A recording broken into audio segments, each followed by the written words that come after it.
This is a story of human motivation. Humans are motivated equally in two directions: to move away from things we don't want and to move towards things we do want. And this is a jolly good idea. It's a particularly good idea for things happening in the external world. But then humans invented language, and we developed words for things, including things happening in our internal world, like thoughts and emotions. And then we applied the same rule. Being clever, we classified difficult feelings like anxiety, doubt and uncertainty as things to move away from, and emotions like happiness, excitement and relief as things to move towards. This makes intuitive sense. But applying the away and towards rule to our internal world leads to problems. Think about something you've done that you're really proud of, like running a marathon or passing an exam.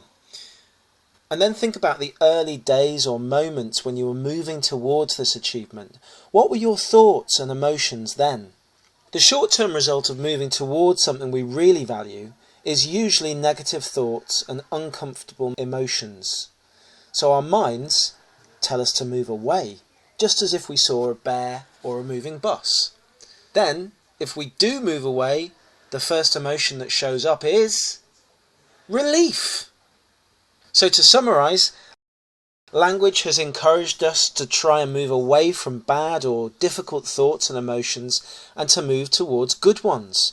But this is a trap, because it can mean we move away from what matters most to us in life.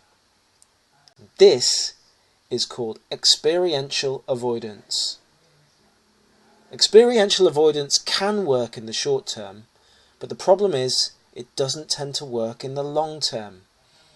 If we make it a priority to avoid difficult emotions, we start to construct our lives around avoiding things we don't want rather than moving towards things we do want. So what do we do about this? In order to beat experiential avoidance, we firstly have to understand what our values really look like. What do we really want from life?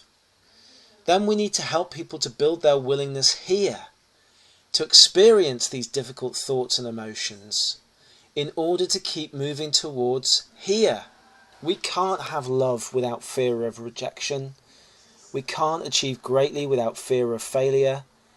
And we can't change our lives for the better without worrying that we will change for the worst. There is no way around this. It is the human condition. But we can cultivate the ability to experience difficult thoughts and emotions in the service of what matters most to us. This is called psychological flexibility.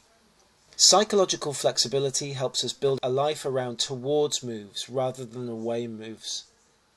Whilst this can hurt, we get to do the things in life that matter most, and this makes a difference.